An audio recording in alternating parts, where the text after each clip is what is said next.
If you've been watching Shell and Tay show, hanging out at Shell's place, you don't see this type of stuff.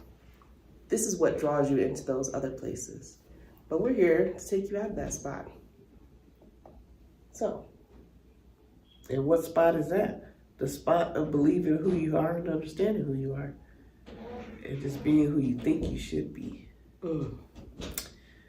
That spot. Right. So some of you guys have, like I said, have caught our show on TikTok. And some of you may be wondering, who are you? Why do they feel that they should be on here talking about it? What do you do to make you think that you can be on here talking to us about these things? So here we are, ready to tell you who we are, what it is we do, and why. So I'm gonna start off with Shell's Place. Tell me, tell the people a little bit about Shell's Place. First, who are you? I am a working class nobody. Nobody. Was somebody, but was taught was nobody. And I had to relearn that nobody was a somebody. And what does that mean? You're insecure? Maybe. You don't have anything? Maybe. You don't know anything? Maybe. You have no family? Maybe. You have no friends? Maybe. Why is everything maybe? Because I didn't know anything about myself. So what made you go on that path and journey to start to learn who Shell's Place is? Because I was tired of people telling me who I was. It got to the point where I started believing it. Wow. And the people closest to me were the ones who was creating my character. Wow. And those are the people you are supposed to trust. Those are the people you are supposed to think you're to confide into. They're going to be there for you, take care of your business. I learned the opposite of everything. Wow. Those that were closest to you, the ones that were supposed to kind of protect you, guide you, build you into a better person or a better version of themselves. Is that what we always say, right? Yeah. We want our kids to be a better version of us. Our kids to be a better version. Our families are always right. Our parents are always right. And I learned that I was pretty much in a toxic situation all my life, and I became toxic. So what was the turnaround point? What steps did you feel like you had to take to turn around once you found out that you were that toxic person? Why didn't you stay there? Why didn't you stay that way? Because I realized some of the things that was happening to me internally was coming from my thinking process and the people around me. So I noticed when I was around certain people, I would feel ill. I didn't want to eat. I went through all these things that I had no idea that I was going through. I couldn't process it. And it wasn't until I was in the medical field and I started noticing some of my patients going through what I went through. And I started asking questions. Okay. And that's when I started realizing there's something wrong with a lot of people. And clearly... That's an understatement. Yeah. There's something going on. The people that treated people bad, they got kudos, around the neighborhoods. But really what I didn't realize is these toxic people really were traumatized, tormented, and insecure themselves. That's why it was important for them to tear everybody else down around them. So I started wanting to get down to the nitty-gritty and paying close attention to what others were doing, how they were treating people, how I was treating people, how I made people feel. I didn't care about it before. Right.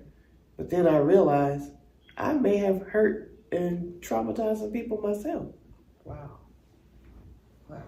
And this is something that we're all doing. And I kept going, but why? But why? And I noticed that people weren't sticking together. They were talking about each other. They were telling each other business. They were making up lies. And everybody wanted to create their best friend's image. Like, how do you come and stand in front of me and say this is your best friend, but you're talking about her bad? So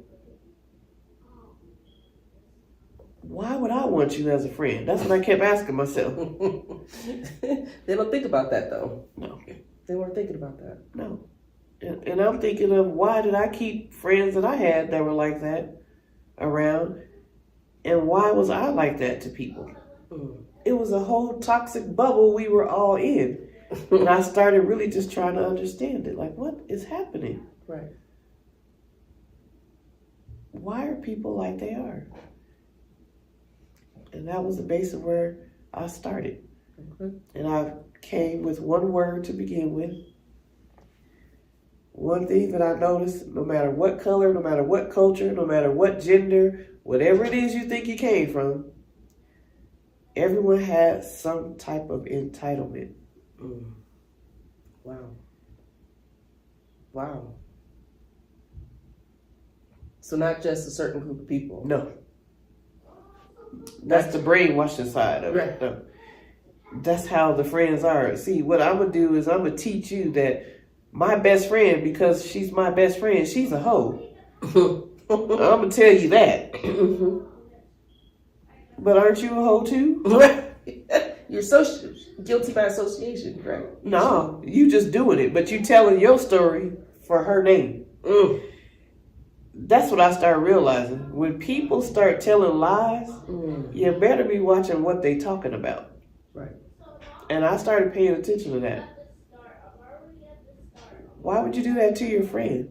Oh, your friend wants to switch places with you, so that's why she's taunting you down to step in your shoes. So what better way to make everybody think this about you? And you the same person. And you the same person. I started paying attention to a lot of toxic things about people. And I started realizing nobody knows who they are because they've been built off of jealousy, shame, other things people wanted to create about each other. And it usually started from childhood on up. You get used to people labeling you. Yeah. And the reason, you're not there. You see, your best friend smiles in your face, and then as soon as you walk away, but the real thing, because I know her, let me tell you what's going on with her. I don't know this. Y'all don't know this, but don't tell her I told you, but.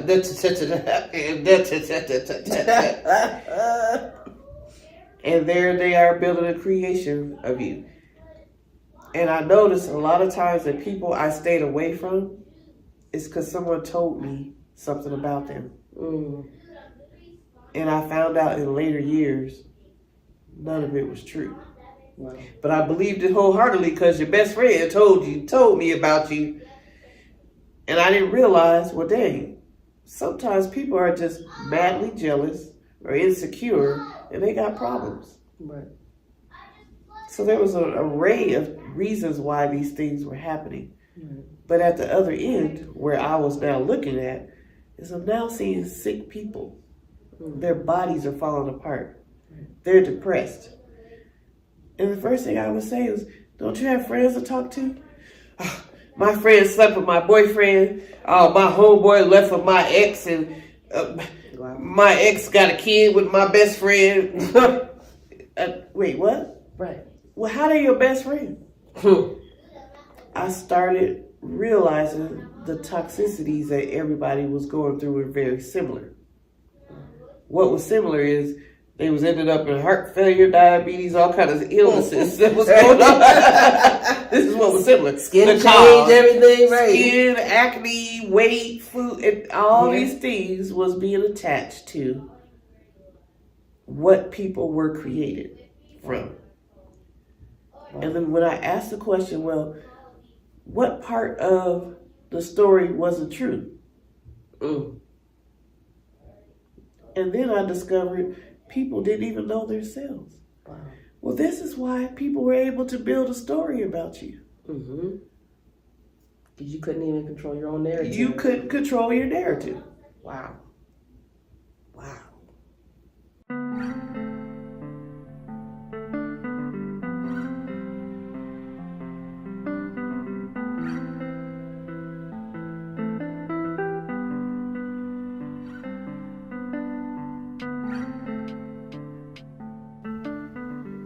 So you got to this point, and you saw the toxicity. You, in the medical field, you see this in action now. You see it full, it's right in your face. Yeah. So from this point, most people would just be like, you know what, that's them. I'm gonna go. What made you take the next step? Because I started understanding and feeling both sides, and I became ashamed because sometimes what they were describing was me, and sometimes it was what I went through. And I kept saying, why am I able to teeter-totter from both sides? Right. Why am I understanding this so comfortable? Right. Because somebody built a character of me, and I fought that character. Right. And it was a battle. Wow. Because you get tired of, so-and-so told me you was with so-and-so and such and such. Well, no, I never met that guy, but I'll go get her guy just because she said it. Let me try it out. Let me try it out, make the story Put the interesting. thought in my head now. So, maybe I do look good with that person. Yeah, so, hey, well, let's make it interesting. Yeah. And I don't know that they said that whatever is true. I'm just reacting on whatever's, I spent myself out of control trying to narrate a character that I didn't even know nothing about. Wow. And I kept hearing the stories over and over. I said, I think I'm just crazy or something. Yeah.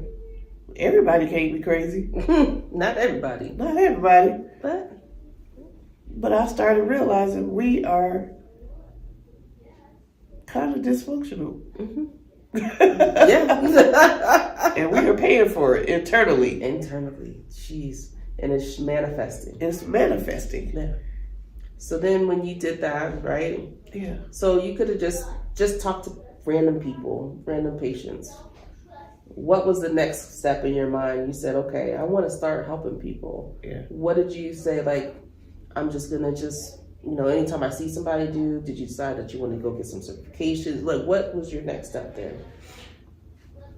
Did I decide? Wait, say it again. Did you decide that you wanted to get some certifications? Did you just think like when the next patient came in, hey, I'll just talk to them? Like what?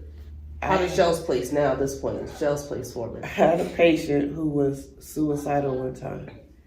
And she said, I don't want you to say nothing to the doctor because I need some of my pain meds. And so that's one thing that's a no-no. So I said, I can't do that.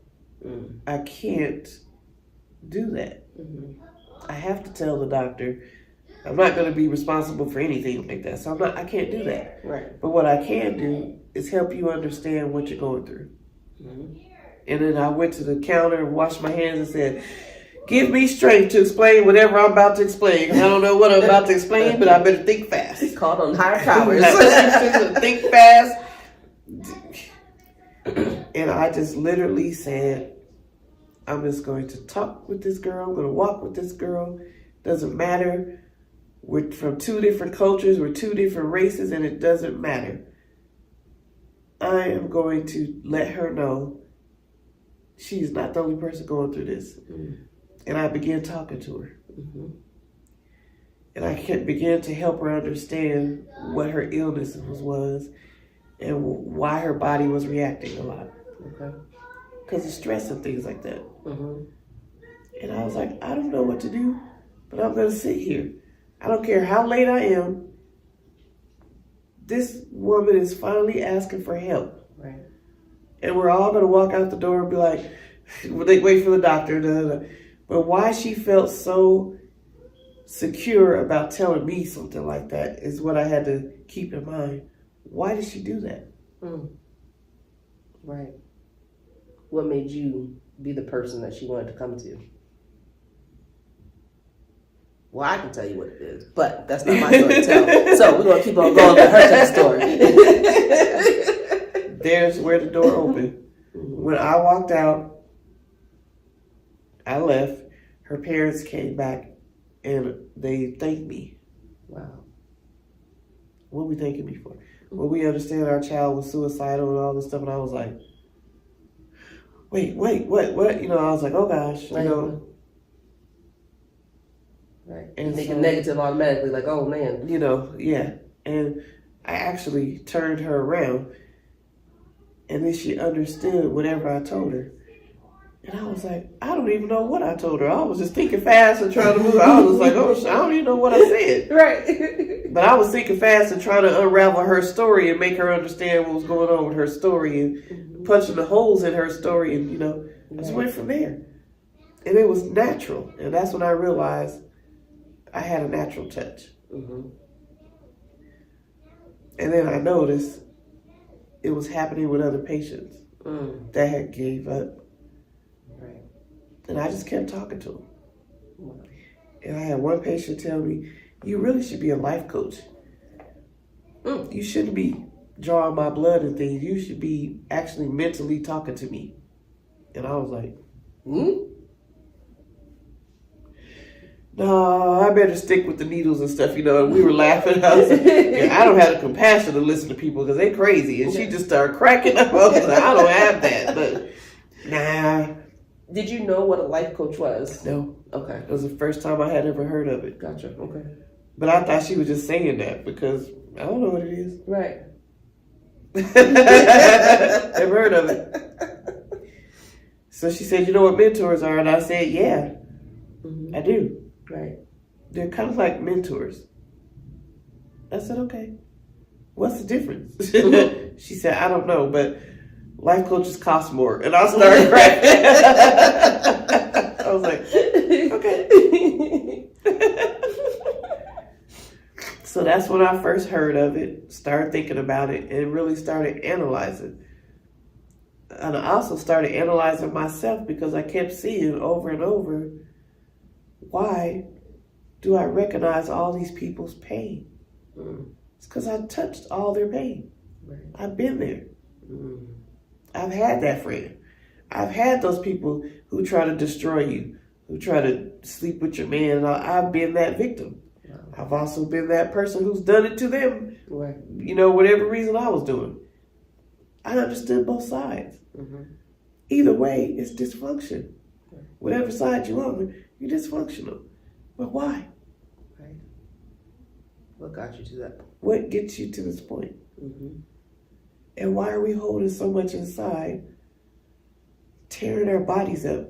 Because we have no one to go to because we feel like we can't trust anybody. Right. And that was the part that hurt me the most. If somebody started out with 10 friends and end up by themselves on death row. We've seen that a lot. A lot. We've seen it a lot. We've seen it a lot. And as you know, working beside me with patients, you heard me talking to people. And I began talking to y'all. It's like, what are we doing here? And everybody's like, even what I'm doing is childish. Right. And we're all just like, huh? What you talking about? We just having fun. We at work. We don't know what. We're not worried about nothing else. What you talking about?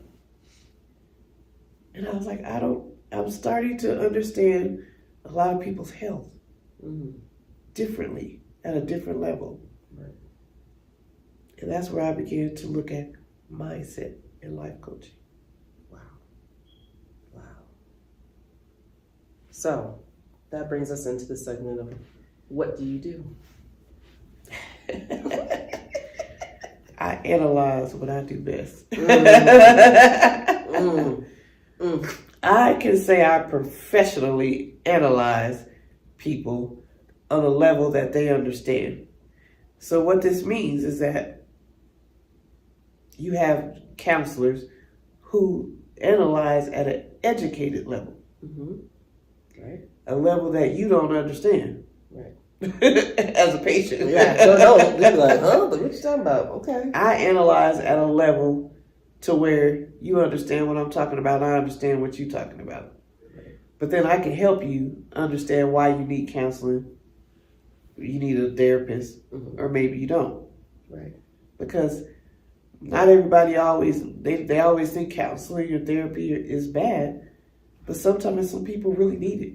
Right. And I can help them understand why they do or why they don't need it. Right.